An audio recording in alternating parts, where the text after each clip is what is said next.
देवकी सुप्रजा देवपूर्वा सन्ध्या प्रवर्तते उत्तिष्ठ नरशार्दूल कर्तव्यम् दैवमाह्निकम् उत्तिष्ठोत्तिष्ठ गोविन्द उत्तिष्ठ गरुडध्वज उत्तिष्ठ कमलाकान्त त्रैलोक्यम् मङ्गलम् कुरु तव सुप्रभातमरुणाब्जलोचने तरुणेन्दुबिम्बवदने घमोचनी शरणागतार्तिहरणैकदीक्षिते करुणारसौघवरुणालये रमे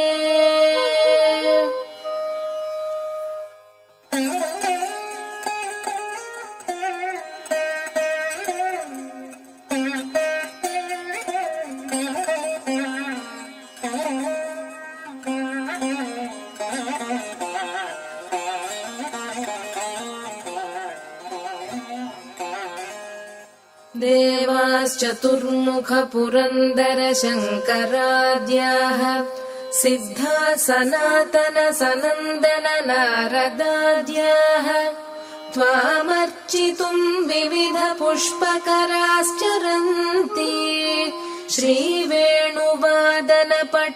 तव सुप्रभातम् गोकुलाङ्गणमङ्गलम् कृतपूतना भवमोचनम् कुन्दसुन्दरदन्तमम्बुज बृन्दवन्दितलोचनम् सौरभाकर पुल्लपुष्कर विस्फुरत्कर पल्लवम् दैवतव्रज दुर्लभम् भज वल्लवी कुलवल्लभम् रमित निखिल बिम्बे वेणुपीतोष्ठबिम्बे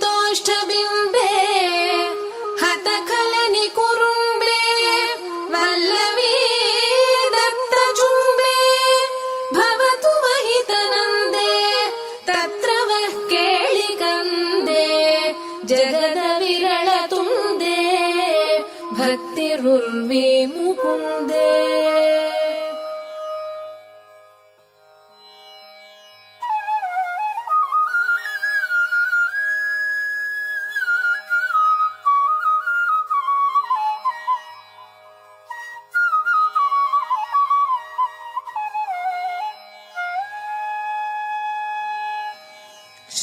श्रीरुक्मिणीधव दयापर दिव्यमूर्ते देवाधिदेव जगदेक शरण्य विष्णो गोपाङ्गनाकुचतटी विनिमग्रदृष्टे ते वेणुगोपचरणौ शरणम् प्रपद्ये देवाधिदेव फणिराज विहङ्गराज राजत्किरीटमणिराज विराजिताग्रे राजाधिराज यदुराज कुलाधिराज ते वेणुगोपचरणौ शरणम् प्रपद्ये देव प्रसिद्ध करुणाकर भक्तवर्ग सेनापति प्रणमिताखिल लोकबन्धो श्रीकारुवेटि नगराधिपराज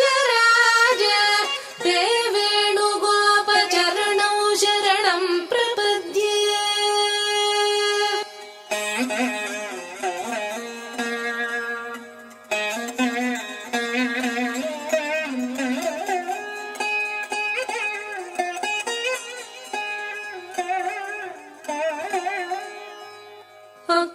अक्रूरहृत्कमल सम्भव भक्तिबद्ध वाङ्मालयार्चितमभोज्ज्वल रम्यपाद गोपाधिनाथ वसुदेव कुमार विष्णु ते वेणुगोपचरणौ शरणम् प्रपद्ये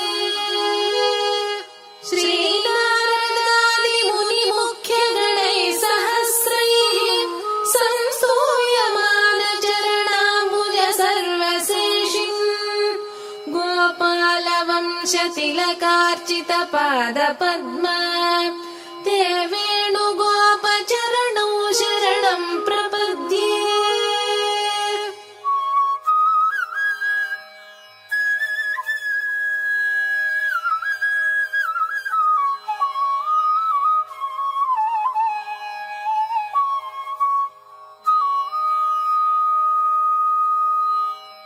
मङ्गलं वेणुगोपाय महतां दिव्यचक्षुषे मादृशान् रक्षितुं मह्यामाविर्भूताय मङ्गलम्।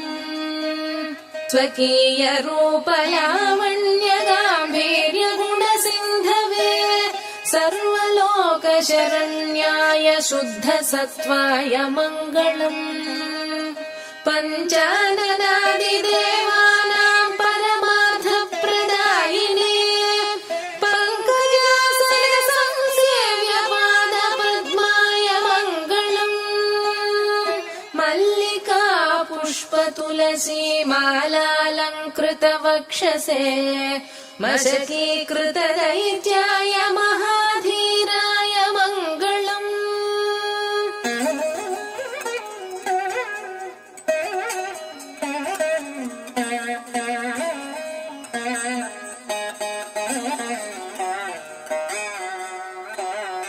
अनन्तकोटिब्रह्माण्डधारिणेऽनन्तमूर्तये पार्थाय गीतापीयूषदायिने तेस्तु मङ्गलम्।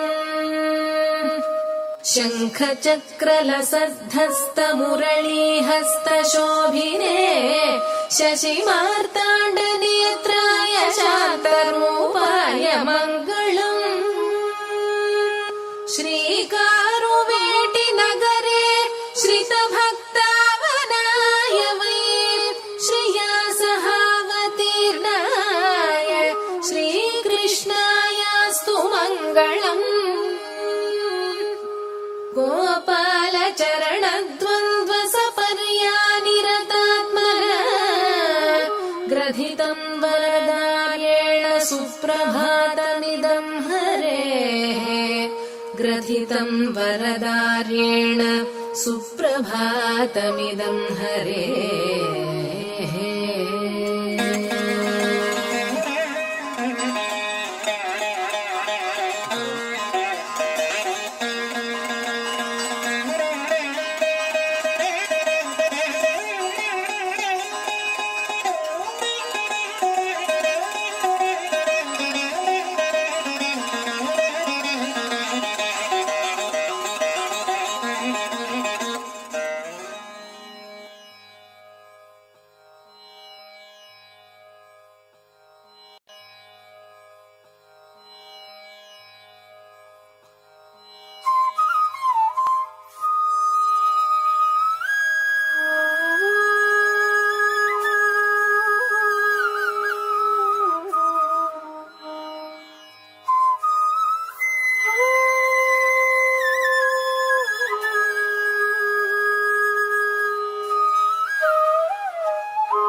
देवकी सुप्रजा देवपूर्वा सन्ध्या प्रवर्तते।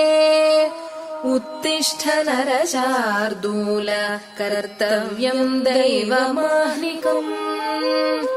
उत्तिष्ठोत्तिष्ठ गोविन्द उत्तिष्ठ गरुडध्वज उत्तिष्ठ कमलाकान्त त्रैलोक्यं मङ्गलं कुरु। तव सुप्रभातमरुणाब्जलोचने तरुणेन्दुबिम्बवदने घमोचनी शरणागतार्तिहरणैकदीक्षिते करुणारसौघवरुणालये रमे।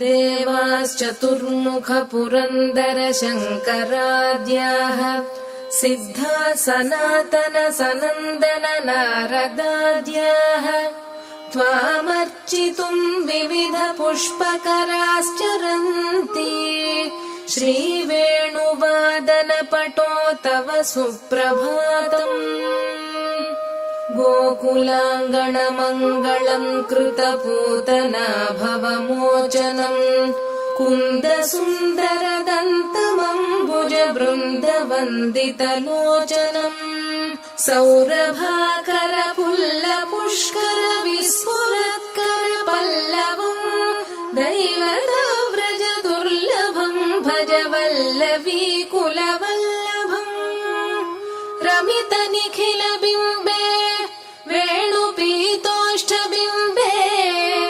हतखलनि कुरुम्बे वल्लवी दत्तचुम्बे भवतु महितनन्दे तत्र वः केळिकन्दे जगद विरलतुन्दे भक्तिरुर्वी मुकुन्दे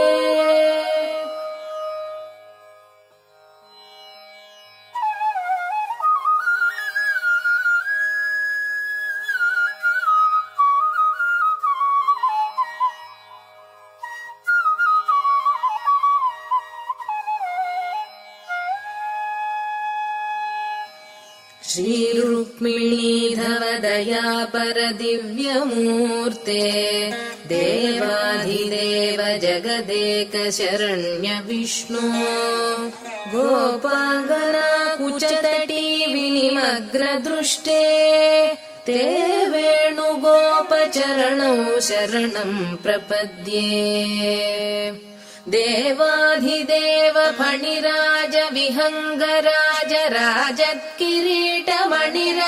विराजिताग्रे राजाधिराज यदुराज कुलाधिराज ते वेणुगोपचरणौ शरणम् प्रपद्ये देव प्रसिद्ध करुणाकर भक्तवर्ग सेनापति प्रणमिताखिल लोकबन्धो श्रीकारुवेटि नगराधिपराज राज ते वेणुगोपचरणौ शरणम् प्रपद्ये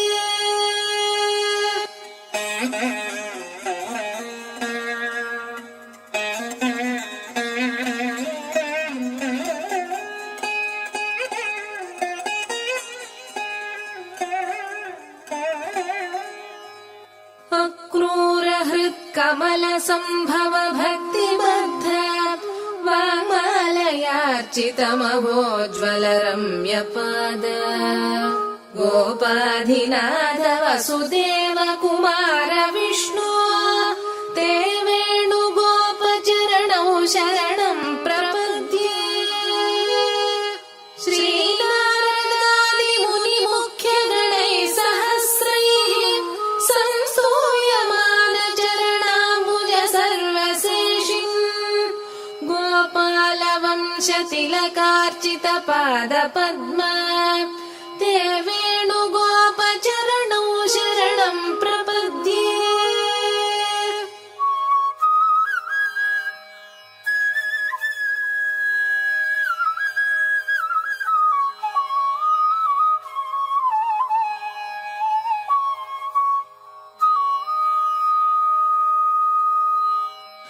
मङ्गलम् वेणुगोपाय महताम् दिव्यचक्षुषे मादृशान् रक्षितुम् मह्यामाविर्भूताय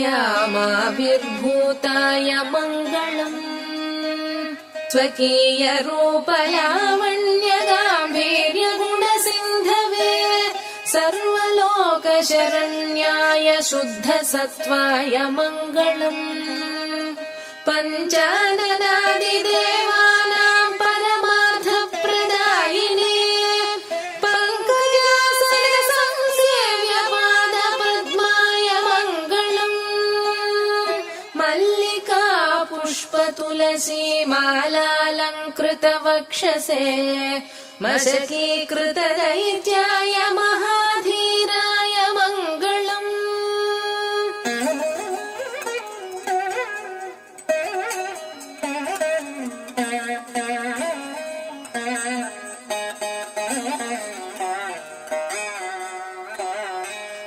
अनन्तकोटिब्रह्माण्डधारिणेऽनन्तमूर्तये पार्थाय गीतापीयूषदायिने तेऽस्तु मङ्गलम्।